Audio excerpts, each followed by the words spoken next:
ಅಜಿತ್ ಪವಾರ್ ನೇತೃತ್ವದ ರಾಷ್ಟ್ರವಾದಿ ಕಾಂಗ್ರೆಸ್ ಪಕ್ಷವನ್ನು ರಾಜ್ಯದಲ್ಲಿ ಬಲಿಷ್ಠವಾಗಿ ಕಟ್ಟಲು ರಾಜ್ಯದ ಎಲ್ಲಾ ಜಿಲ್ಲೆಗಳ ಅಧ್ಯಕ್ಷರುಗಳನ್ನು ನೇಮಕ ಮಾಡುತ್ತಿದ್ದು, ಕೋಲಾರ ಜಿಲ್ಲಾಧ್ಯಕ್ಷರಾಗಿ ಟಿ ವೈರಾರೆಡ್ಡಿ ಅವರನ್ನು ನೇಮಕ ಮಾಡಲಾಗಿದೆ ಎಂದು ಪಕ್ಷದ ರಾಜ್ಯಾಧ್ಯಕ್ಷ ಪ್ರದೀಪ್ ಕುಮಾರ್ ತಿಳಿಸಿದರು. ನಗರದ ಪತ್ರಕರ್ತರ ಭವನದಲ್ಲಿ ಶುಕ್ರವಾರ ಸುದ್ದಿಗೋಷ್ಠಿ ನಡೆಸಿ ಮಾತನಾಡಿದ ಅವರು, ತಾವು ರಾಜ್ಯಾಧ್ಯಕ್ಷರಾಗಿ ನೇಮಕಗೊಂಡ ಮೇಲೆ ಪ್ರತಿ ಜಿಲ್ಲೆಯಲ್ಲೂ ಪ್ರವಾಸ ಮಾಡಿ ಉತ್ತಮ ಹಾಗೂ ಸಂಘಟನೆ ಸಾಮರ್ಥ್ಯ ಇರುವ ವ್ಯಕ್ತಿಗಳನ್ನು ಜಿಲ್ಲಾಧ್ಯಕ್ಷರುಗಳನ್ನಾಗಿ ನೇಮಕ ಮಾಡುವ ಮೂಲಕ ನೂತನ ಪದಾಧಿಕಾರಿಗಳು ಆಯ್ಕೆಗೆ ಚಾಲನೆ ನೀಡಿರುವುದಾಗಿ ಹೇಳಿದರು. ರಾಜ್ಯದ ಮೂಡಲ ಬಾಗಿಲಿನಿಂದ ಪ್ರಾರಂಭ ಮಾಡಿರುವ ಪಕ್ಷ ಸಂಘಟನೆ ಇನ್ಮುಂದೆ ಬಲಿಷ್ಠವಾಗಿ ಆಗಲಿದೆ ಎಂಬ ವಿಶ್ವಾಸ ಇದೆ ಎಂದ ಅವರು, ಪ್ರಸ್ತುತ ಎನ್ಡಿಎ ಮೈತ್ರಿ ಹೊಂದಿರುವ ರಾಷ್ಟ್ರವಾದಿ ಕಾಂಗ್ರೆಸ್ ಪಕ್ಷ ರಾಜ್ಯದಲ್ಲಿ ನಡೆಯುವ ಮುಂದಿನ ಚುನಾವಣೆಗಳಲ್ಲಿ ಸ್ಪರ್ಧೆ ಮಾಡಲು ಎಲ್ಲಾ ರೀತಿಯಾದಂತಹ ತಯಾರಿ ಮಾಡಿಕೊಳ್ಳಲಿದೆ ಅಂತ ತಿಳಿಸಿದರು.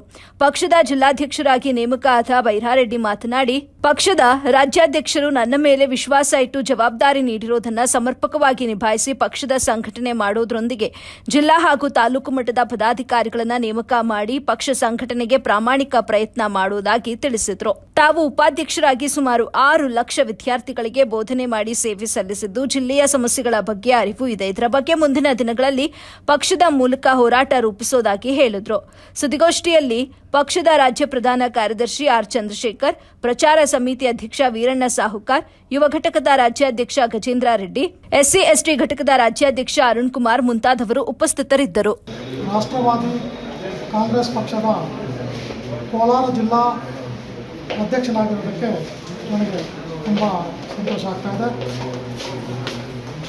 ಈ ಒಂದು ಪಕ್ಷಕ್ಕೋಸ್ಕರ, ಜನರಿಗೋಸ್ಕರ, ಈ ತಾಲೂಕು ಮತ್ತು ಜಿಲ್ಲೆಗೋಸ್ಕರ ನಾನು ಎಲ್ಲ ರೀತಿಯಿಂದ ಗ್ರಾಮ ಪಂಚಾಯತಿಯಿಂದ ಹಿಡಿದು ಜಿಲ್ಲೆ ಹಂತದವರೆಗೂ ನಾನು ಶ್ರಮ ವಹಿಸಿ ಪಕ್ಷದ ನಿಷ್ಠೆಯಿಂದ ನಾನು ಕೆಲಸ ಮಾಡಿ ಎಲ್ಲರಿಗೂ ನ್ಯಾಯ ಸಿಗುವ ರೀತಿಯಲ್ಲಿ ಕೆಲಸ ಮಾಡುತ್ತೇನೆ.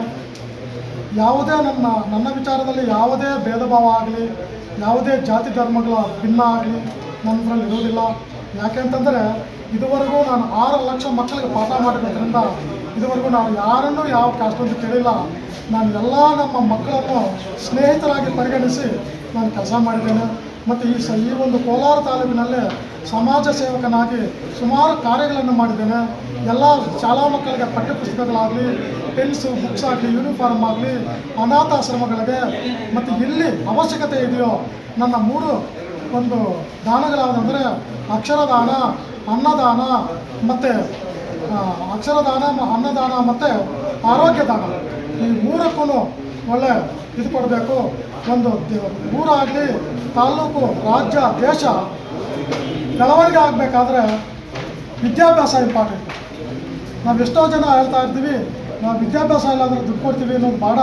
ಅವರಿಗೆ ಒಂದು ಯಾವ ವಿದ್ಯಾಭ್ಯಾಸಕಾರ ಹೊಂದಿದ್ದಾರೋ ಆ ಅರ್ಹತೆಗೆ ತಕ್ಕಂಗೆ ಒಂದು ITBT ಕಂಪ್ನಿಗಳು ಮಾಡಿಸ್ಕೊಟ್ಬಿಟ್ರೆ ಈ ತಾಲೂಕಿನ ಎಲ್ಲ ಜನ ಯಾವ್ಯಾವ ಕೋರ್ಸ್ ಏನು ಬೇಕೋ ಎಲ್ಲ ಹೋಗ್ತಾರೆ.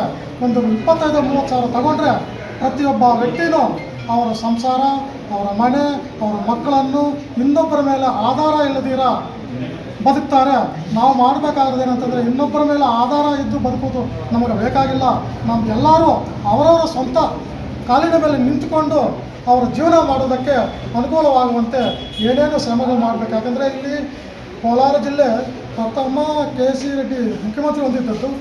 ಇಲ್ಲಿ ಒಂದು ಗೌರ್ಮೆಂಟ್ ಮೆಡಿಕಲ್ ಕಾಲೇಜ್ ಇಲ್ಲ, ಗೌರ್ಮೆಂಟ್ ಇಂಜಿನಿಯರಿಂಗ್ ಕಾಲೇಜ್ ಇಲ್ಲ, ಗೌರ್ಮೆಂಟ್ ವೆಟರ್ನರಿ ಇಲ್ಲ, ಗೌರ್ಮೆಂಟ್ ಫಾರ್ಮಸಿ ಇಲ್ಲ.